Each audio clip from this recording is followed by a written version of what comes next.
చదువులేని కొంతమంది ఆడవాళ్ళు, నేను కొంతమంది అని అంటున్నాను ఎందుకంటే కొంతమంది విలువల్ని మర్చిపోయి అడ్డగాడిదల్లా వ్యవహరించే కొంతమంది ఆడవాళ్ళ గురించి నేను మాట్లాడుతున్నాను.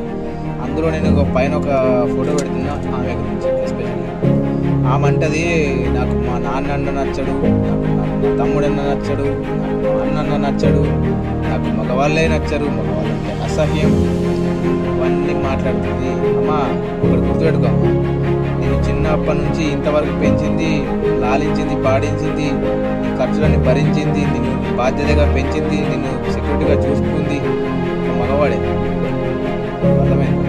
ఇంకోటి ఏంటంటే, నువ్వు అనుకుంటున్నావేమో నేను మాట్లాడేది ఏదైతే ఏముంది, నాకు ఫ్రీడమ్ ఆఫ్ స్పీచ్ ఉంది, ఎట్లా మాట్లాడతా, తప్పు.